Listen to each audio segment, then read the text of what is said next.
ग्वालियर की ये regional industry conclave एक अपने अलग मुकाम पे पहुंची है। ग्वालियर की धरती वैसे भी हमारे अपने आर्थिक समृद्धि के उस दौर की याद दिलाती है जो लगभग 125 साल पहले प्रदेश में इंडस्ट्री का सबसे अच्छा बेल्ट अगर कोई माना जाता था तो निवेशकों और इंडस्ट्री का बेल्ट माधवराव वित्ती जी के समय से महाराज ने इंडस्ट्रियों को प्रोत्साहन देना प्रारंभ किया था। काल के प्रवाह में आज़ादी के पहले की इंडस्ट्रियों को संभाल कर रखने में भारतीय जनता पार्टी की पूर्ववर्ती सरकारों ने कोई गंभीरता नहीं रखी। इसका नुकसान हमारे प्रदेश को भी हुआ है।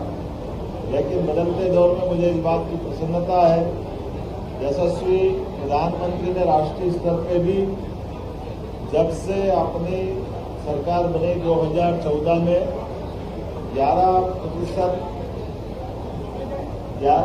देश के अंदर जो इकोनॉमी की हालत थी वो दुनिया के जीडीपी का एक तरह से 11वें नंबर पे हमारा मुकाम था। आज की स्थिति में हम सब जानते हैं कि मात्र 10 साल के अंदर यशस्वी प्रधानमंत्री ने देश को 5वीं दुनिया की सबसे बड़ी अर्थव्यवस्था में शामिल किया। इसी बात को रेखांकित करते हुए हमारी सरकार बनी तब से हमने निर्णय किया है कि हमारे लिए एग्रीकल्चर ग्रोथ रेट तो 25% से ऊपर निकली है, लेकिन एग्रीकल्चर ग्रोथ रेट के अलावा हमको इंडस्ट्रियों पे भी जाना पड़ेगा और इंडस्ट्री का न केवल एक क्षेत्र बल्कि सभी क्षेत्रों में समान रूप से बढ़ते हुए हमारे महिला, युवा, किसान सभी क्षेत्रों में समान रूप से प्रोत्साहन देने की जरूरत है। खास करके युवाओं की दृष्टि से हमने पूरा इस इंडस्ट्री कॉन्क्लेव को सामने लिया है और मुझे इस बात का संतोष है कि अभी तक की हमारी ये तीसरी इंडस्ट्री कॉन्क्लेव है, लेकिन इसने अभी तक के सारे रिकॉर्ड तोड़े हैं। जब जबलपुर और उज्जैन की बात करते थे तब लगता था ग्वालियर का परिवेश, बाकी बातें सारी बहुत सारी, लेकिन मुझे इस बात का संतोष है कि बड़े पैमाने पर ग्वालियर में उद्योगपतियों ने आकर के ग्वालियर चंबल में अपने निवेश के इरादे स्पष्ट किए हैं और ये हमारा सकारात्मक संदेश है। मैं ऐसे सभी निवेशकों को आश्वस्त भी करता हूँ और धन्यवाद भी देता हूँ जिनके कारण से हमारा आज का ये पूरा आयोजन सफल हुआ। हमारी हेवी इंडस्ट्री, एमएसएमई इंडस्ट्री अर्थात लघु मध्यम इंडस्ट्री और अलग अलग प्रकार की इंडस्ट्री जिसमें रोजगार परक भी है, मशीन आधारित भी है, कृषि आधारित भी है, फुटवेयर से लेकर के लेदर पार्क को बहुत सारे अलग अलग विविधता वाले क्षेत्रों में रोजगार परक इंडस्ट्री जिसमें रेडीमेड गारमेंट्स की बड़े पैमाने पर रोजगार देने वाली इंडस्ट्री में भी लोगों ने रुचि दिखाई है। अगर मैं इस कार्यक्रम की कोई हाईलाइट्स की बात करूं तो 4000 से अधिक प्रतिभागियों ने इसमें भागीदारी की है। 15 अंतर्राष्ट्रीय प्रतिनिधियों ने भागीदारी की है, जिसमें Canada, Netherlands, Togo, Zambia, Mexico से आए प्रतिनिधिमंडल भी आज के इस रीजनल कॉन्क्लेव में शामिल हुए। हमारे भारत सरकार के मंत्री श्रीमान ज्योतिरादित्य सिंधिया, हमारे विधानसभा के माननीय अध्यक्ष श्रीमान नरेंद्र सिंह तोमर जी, यहाँ के प्रभारी मंत्री श्रीमान तुलसी सिलावट जी, एमएसएमई मंत्री श्रीमान चेतन काश्यप जी, हमारे पर्यटन मंत्री तो बीच में उनको गोवा के लिए निकलना पड़ा नहीं तो वो भी आए हुए थे। यहाँ हमारे वन और पर्यावरण मंत्री रामनिवास रावत जी, हमारे शुक्ला जी और इस अवसर पर यहाँ के सांसद भारत सिंह जी, हमारे नारायण सिंह कुशवाहा जी, यहाँ के जिला अध्यक्ष, सभी नेताओं के साथ जिस प्रकार से एकजुटता के साथ हमारा अपना राजनीतिक नेतृत्व भी साथ में रहा है, मुझे इस बात का और संतोष है कि हमारी सारी व्यवस्थाएं, सारा अरेंजमेंट जिस गरिमा और गौरव के साथ हुआ, ये ग्वालियर की पुरानी गौरवशाली परंपरा को कायम रखने में सफल हुए हैं। 150 से अधिक विशिष्ट अतिथियों ने हमारे साथ भागीदारी की है। अधिकांश पर्यटन, आईटी, फुटवेयर, कृषि, खाद्य प्रसंस्करण के अलग अलग क्षेत्र के उद्योगपति थे। मुझे तो आनंद और इस बात का आ रहा है कि हमारे 15 से अधिक राज्यों के प्रतिनिधि यहाँ निवेश करने के लिए तैयार हुए। उसके उलट कई लोगों ने कहा कि हमारा बड़ा बड़ा निवेश हरियाणा में है या कहीं और राज्य में है, वो यहाँ की अनुकूलता देख के, यहाँ की निवेश की पॉलिसी देख करके वहाँ का काम का अधिकांश हिस्सा वो मध्य प्रदेश लाने के लिए तैयार हुए हैं। मैं सबके लिए मध्य प्रदेश में जो संभावना बनी उसका धन्यवाद भी देता हूँ, लेकिन मैंने कहा कि आप जहाँ काम कर रहे हैं वहाँ भी करिए और अलग से काम बढ़ाना तो हमारे यहाँ आइए, क्योंकि हमारे यहाँ काम करते करते पूरा देश एक ही है।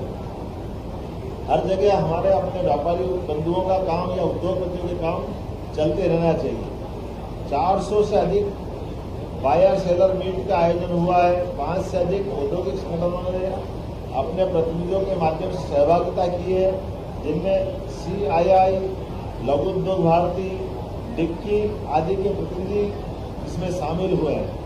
5 विभागों ने अपने प्रेजेंटेशन दिए हैं। औद्योगिक नीति एवं निवेश प्रोत्साहन विभाग, पर्यटन विभाग, सूक्ष्म लघु मध्यम उद्यम विभाग, खनिज संसाधन विभाग, साइंस एंड टेक्नोलॉजी। चूंकि समय कम पड़ गया, और भी बहुत सारे विभाग हैं, लेकिन हमने सीधे निवेशकों को उनके आधार पर टेबल पे बिठा करके बात करने को मौका दिया है। 3 बड़े उद्योगपति जिनका देश और दुनिया में नाम है, उन्होंने अपनी बात विस्तार से कही। अडानी ग्रुप के श्रीमान गौतम अडानी जी के लड़के Shri Karan Adani MD, Adani ports and SEZ limited, Reliance bio industry के बायो एनर्जी के वाइस प्रेसिडेंट, रिलायंस ग्रुप के श्री विवेक तनेजा जी, और हमारे ग्वालियर के बेटे जिनके 15 से अधिक देशों में अपना व्यापार व्यवसाय फैला हुआ है, श्री पुनीत डाबर जी, प्रोपिलाइट फूड MD, जिन्होंने विस्तार से डायस से मेरे साथ मंच शेयर किया और अपनी बात कही है। 20 से अधिक उद्योगपतियों, उद्योग संगठनों के साथ 1-to-1 बात करके उनकी बात भी हमने समझी है और उनके निवेश में क्या मदद हम कर सकते हैं, सरकार से उनकी क्या अपेक्षा है, एक दूसरे की बात करते हुए उनके निवेशकों के इरादे पक्के करने का काम हमारी मैन टू मैन की बातों में किया गया, जिसमें मिलने वालों में से खास करके अडानी ग्रुप, रिलायंस ग्रुप, टोपेलाइट फूड, एलेक्जर industries, SSG furnishing solutions, prime gold, AGI, glass tech इत्यादि बड़े ग्रुप उल्लेखनीय हैं। 6 सेक्टोरियल सेशन में अलग अलग प्रकार से बात की गई। उसमें MSME और निर्यात में अवसर, ODOP सेक्टर पर फोकस, पर्यटन में अवसर, स्टार्टअप क्षेत्र में अवसर, फुटवेयर और उच्च शिक्षा और कौशल में भी अवसर, ग्रामीण हथकरघा और हस्तशिल्प उद्योगों में भी रोजगार की बड़ी संभावनाओं पर हमारे अलग अलग सत्र हुए। 3 राउंड टेबल बात की मीटिंग आयोजित की गई थी। इसमें Gwalior PCB cluster, startup sector में अवसर, फुटवेयर सेक्टर के अवसरों पर भी विस्तार से बात करने के लिए राउंड टेबल के कार्यक्रम रखे गए थे। मुझे इस बात की प्रसन्नता है, हमने जैसे प्रारंभ में कहा था कि ये रीजनल कॉन्क्लेव केवल यहाँ नए निवेशकों को बुला करके मीटिंग करने से काम नहीं चलने वाला। हर रीजनल कॉन्क्लेव में हमने कहा है कि इस रीजनल कॉन्क्लेव के सहारे पूरे प्रदेश में अलग अलग क्षेत्र में इंडस्ट्रियां का भूमि पूजन हो, लोकार्पण हो, अर्थात गतिविधि मैदान में उतर के दिखाई देना चाहिए। मुझे इस बात की प्रसन्नता है कि आज यहाँ इसी स्थान पर हमारी लगभग 19 इकाइयों के लोकार्पण भूमि पूजन, जिसमें 265 करोड़ से अधिक का पूंजी निवेश और 1000 लोगों का रोजगार वाले भूमि पूजन लोकार्पण अलग अलग संभाग, उसमें भोपाल, जबलपुर, ग्वालियर आदि ऐसे कई क्षेत्र हैं, उज्जैन भी उसमें एक संभाग है जहां ये अपने भूमि पूजन लोकार्पण किए गए। 120 इकाइयों को रीजनल ग्वालियर कॉन्क्लेव में आशय पत्र जारी किए, जिसमें 268 एकड़ भूमि आवंटित किया जाना और लगभग 1700 करोड़ से अधिक के पूंजी निवेश, 7000 लोगों का इसमें रोजगार दिलाया जाना है। 6 स्थानों पर हमारे चिन्हित इकाइयों के प्रतिनिधियों के क्षेत्रीय कार्यालय, अर्थात हमने कहा है कि निवेशकों का काम सर्वाधिक प्राथमिकता के आधार पर किया जाना है। इसमें हर जिला कलेक्टर के यहाँ एक प्रकोष्ठ बना करके उसी स्थान पर कलेक्टर इन्वेस्टमेंट में रुचि लेकर के अपनी रिस्पॉन्सिबिलिटी तय करे, अर्थात हमारा उद्योगपति या निवेशक अलग अलग टेबल पे घूमने के बजाय कलेक्टर से बात करें और कलेक्टर इस मामले में मदद करेंगे ताकि सभी प्रकार के एनओसियां इत्यादि दे करके उनका उद्योग निवेश में सरलता स्थापित हो सके। मुझे इस बात की प्रसन्नता है कि हमारे क्षेत्रीय कार्यालयों के 6 स्थान पर जो मैंने पहले बताया है कि लगभग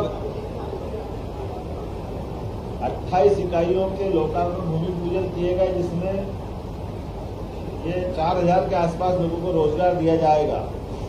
खास करके इन्वेस्टमेंट फैसिलिटी सेंटर ग्वालियर और चंबल संभाग के सभी जिलों में 8 जिलों में कलेक्टरों के एक डेस्क लगा करके फैसिलिटी सेंटर हमने प्रारंभ किए हैं। ये आज ही शुभारंभ और आगे जाकर के ये 55 जिलों में ही इस प्रकार से होगा। इस रीजनल इंडस्ट्री कॉन्क्लेव में श्री करण अडानी जी, एमडी अडानी ग्रुप द्वारा 3500 करोड़ की लागत से गुना में 2 मिलियन टन सीमेंट का प्रोजेक्ट, शिवपुरी में प्रोप्लाइट प्रोजेक्ट में अलग से निवेश का प्रस्ताव, जिसमें 3500 से अधिक लोगों को अर्थात 3500 लोगों को कामकाज मिलेगा। ये एक उल्लेखनीय उपलब्धि इस ग्वालियर इंडस्ट्री की रहेगी। रिलायंस ग्रुप के विवेक तनेजा जी रिन्यूएबल एनर्जी गैस एवं बायोगैस प्रोजेक्ट निवेश में ग्रामीण क्षेत्र में 2000 का रोजगार उत्पन्न करने का आश्वासन उन्होंने दिया है। और खास करके उनका तो एक अच्छा सुझाव है जो वर्षों से हमारी ग्वालियर अंचल की, चंबल अंचल की परेशानी है बीहड़ के अंदर की। उनका कहना बीहड़ के वो वेस्ट लैंड टाइप का भी हिस्सा, उसको वो रिन्यूएबल एनर्जी में उपयोग करके एक तरह से रोजगार उत्पन्न कर सकेंगे। तो हमने उनको ऑफर दिया है, आप वो आगे बढ़े। इसी प्रकार से कुछ और गैर उपयोगी भूमि भी वो अपने प्रोजेक्ट के लिए मांग रहे हैं और हमने कहा कि हम उसमें देने के लिए तत्पर रहेंगे। जो गैर कृषि उत्पादन की भूमि है, जहाँ पर हमारे लिए आज वो बंजर भूमि के समान है, अगर वो उसके कुछ उपयोग करते हैं तो सरकार उसके लिए भी तैयार है। पुनीत डावर जी, एमडी प्रोपेलाइट फूड ने कहा कि फूड इंडस्ट्री में 100 करोड़ से अधिक का निवेश कर 500 से अधिक लोगों को वो अवसर उपलब्ध कराएंगे रोजगार के। 10 इंडस्ट्रियों के कुछ नाम मैं आपके सामने पढ़ना चाहूंगा। अंकुर गुप्ता, डायरेक्टर पालीग्रो इंडस्ट्री, आपके माध्यम से टाई मैन्युफैक्चरिंग में 500 लोगों को रोजगार मिलेगा और 30 करोड़ का इन्वेस्टमेंट वो करने वाले हैं। Ashish Mohapatra, OFB tech finance in IT sector में 350 करोड़ का निवेश करेंगे और 15,000 लोगों को वो रोजगार देने वाले हैं। Achin Agarwal prime gold steel plant के माध्यम से 250 करोड़ का इन्वेस्टमेंट करेंगे और 100 से ज्यादा लोगों को रोजगार मिलेगा। चंद्रभूषण मित्र, MD SSG फर्निशिंग सॉल्यूशंस, यह टेक्निकल टेक्सटाइल है, 750 करोड़ का इन्वेस्टमेंट करने का उन्होंने अपना प्रस्ताव दिया। 9,000 लोगों को रोजगार देने की संभावना है। Arun Goyal, elixir industry furniture chemical, 1000 crore का निवेश करेंगे और 750 लोगों को रोजगार मिलेगा।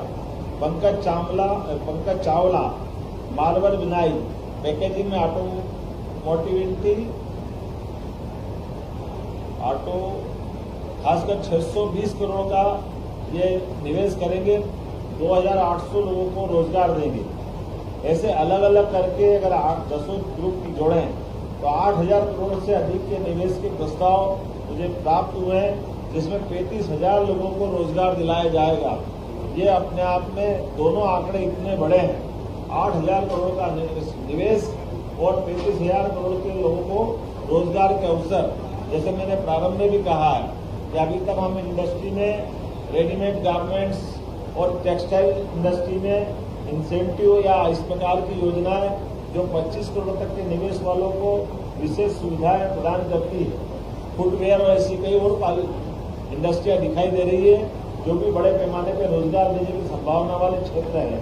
ऐसे में आगरा में सुप्रीम कोर्ट के निर्णय के आधार पर वहां के कई निवेशकों ने मुझे निवेदन किया है, तो हमने विचार किया हमारे मंत्रिमंडल के माननीय साथियों के साथ कि कि रोजगार परक ऐसी सभी इंडस्ट्रियों को अपनी सरकार पूरी मदद करेगी। और मुझे इस बात का संतोष है कि बड़े पैमाने पे हमारी इस बात से सारे लोग सहमत भी लगे और बड़े पैमाने पर वो सारे निवेशक मध्य प्रदेश आएंगे। कुछ यहाँ की रेगुलर इंडस्ट्री क्षेत्र में कुछ सुविधाओं की भी आज घोषणा की गई, जैसे औद्योगिक क्षेत्र सीतापुर जिला मुरैना में पुलिस चौकी बनाई जाएगी। औद्योगिक क्षेत्र बामोर जिला मुरैना में फायर स्टेशन की स्थापना की जाएगी। MPIDC क्षेत्रीय कार्यालय ग्वालियर में 4 नए इंडस्ट्रियल पार्क बनाए जाएंगे, जो एक मोहना जिला ग्वालियर में इसकी साइज रहेगी 210 हेक्टर। गुरावल जिला शिवपुरी क्षेत्रफल 30.40 हेक्टर। चैनपुरा जिला गुना क्षेत्रफल 333 हेक्टर। मवई जिला मुरैना क्षेत्रफल 210 हेक्टर। ग्वालियर शहर में मुझे बताया गया कि यहाँ चिकित्सालय की चिकित्सकों की खास करके प्राइवेट सेक्टर के हॉस्पिटल की बड़ी संभावना है। तो बहुत जल्दी हमारी हेल्थ पॉलिसी ला करके यहाँ प्राइवेट सेक्टर के हॉस्पिटल की स्थापना की जाएगी। न केवल यहाँ बल्कि पूरे प्रदेश में भी गवर्नमेंट सेक्टर के साथ प्राइवेट सेक्टर के भी हेल्थ में भी रोजगार के साधन है। हमारी सरकार हेल्थ टूरिज्म को भी बढ़ावा दे रही है और हेल्थ टूरिज्म के माध्यम से टूरिज्म से न केवल अपने प्रदेशवासियों को बल्कि हेल्थ के सेक्टर में दुनिया के अन्य देशों के लोग भी आकर के अपने चिकित्सा करा सके और वो निवेश करें। उसके बलबूते पर हमारे यहाँ अपना हेल्थ टूरिज्म भी आगे बढ़े। टूरिज्म के सभी सेक्टर में खास करके हेल्थ, हमारा परंपरागत टूरिज्म, रिलीजियस टूरिज्म और भी अन्य क्षेत्र में जिस प्रकार का भी निवेश की संभावना होगी, ऐसे सभी मामलों में हम आगे बढ़ेंगे। मुझे पूरा भरोसा है औद्योगिक और आर्थिक समृद्धि के नए शिखरों तक पहुंचने के लिए ग्वालियर चंबल की ये इन्वेस्टर कॉन्क्लेव अपनी सफलता के सभी सोपान चढ़ती हुई निश्चित रूप से सफलता के साथ संपन्न हुई है। उद्योगपतियों का सरकार पर भरोसा है, उद्योगपतियों का ग्वालियर पर भरोसा है और निवेशकों के साथ की गई संवाद में सबने उत्साह उमंग के साथ पूरी आयोजन की सफलता के साथ समापन तक आखिरी तक रुक करके सबने विश्वास व्यक्त किया। मुझे इस बात का संतोष है। हमारे अपने भरोसे को बनाते हुए अगले महीने 19 सितंबर को मैं बंगाल की राजधानी कलकत्ता वहां के निवेशकों के लिए रोड शो करने जाने वाला हूं और सितंबर माह में हमारी अगली रीजनल कॉन्क्लेव सागर जिले में की जाएगी। तदुपरांत अक्टूबर में रीवा में होगी। ये क्रम लगातार जारी रहेगा। मेरी अपनी ओर से पूरे आयोजन के लिए प्रशासन सहित सारे मित्रों को, सारे राजनीतिक दलों के लोगों को, हमारे सभी स्थानीय नेतृत्व को, सभी को धन्यवाद, आभार।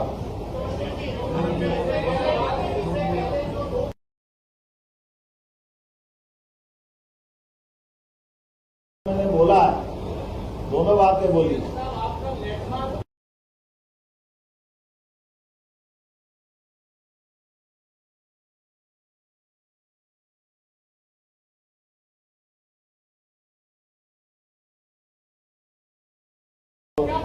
क्वेश्चन करोगे तो अच्छा रहेगा, भाव बताओगे तो मुश्किल जाएगा।